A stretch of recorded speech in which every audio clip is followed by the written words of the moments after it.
Retinoblastoma is a congenital malignant tumor originating from the retina of the eye, and this tumor may be hereditary, particularly the bilateral form, which forms about 30% of cases. And most tumors, however, are sporadic as there is spontaneous mutation. And most children present before 5 years of age. It rarely occurs in older children. The prognosis with early presentation is excellent with a 95% chance of long-term cure, and there is a high rate of development of tumors of other organs later in life in the hereditary form.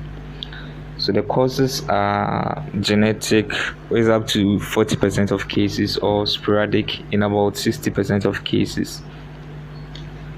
Symptoms are white, shiny spots, as leukocoria in the pupil, also known as the cat's eye reflex.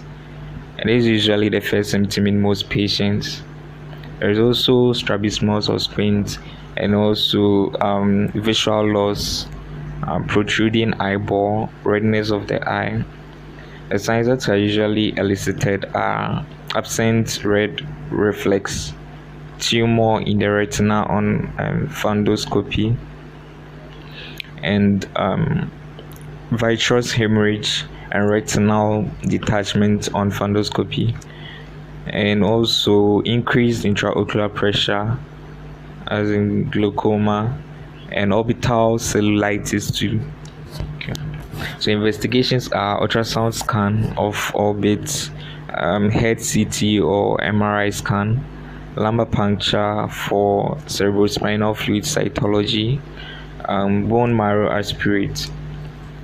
The treatment objectives are to arrest the progression of the tumor, to prevent distant spread of tumor, to achieve long-term cure, to provide adequate supportive and palliative care in advanced disease. Non-pharmacological treatments are enucleation of the affected eye, which is curative in the early stages, and also prosthetic eye insertion, laser therapy for focal control, radiotherapy for local spread of the tumor, and also counseling to help cope with psychological impact of the disease. Pharmacological treatments. So for intraocular and extraocular retinoblastoma, chemotherapy is required. Normally a combination of vincristine IV, etoposide IV, carboplatin IV are being given, or vincristine IV, etoposide IV, and cyclophosphamide IV. For advanced disease with intracranial metastasis, palliative care with adequate pain and other symptoms control are required. Also for treatment of vomiting, metoclopramide IV or oral 100 to 400 micrograms per kilogram 8 hourly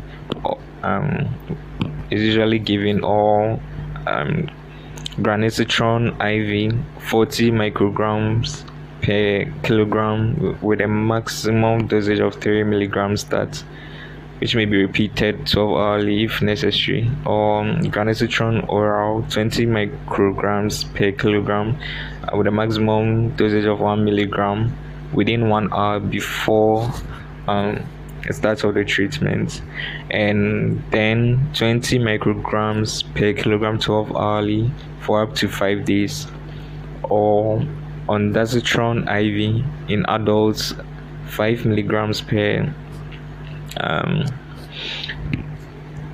kilogram start, and is repeated 8 hourly if necessary. And for children, that's 12 to 18 years, we give 8 milligrams start immediately before chemotherapy, or ondansetron oral for adults 8 milligrams 8 hourly is administered 30 minutes before the start of the chemotherapy.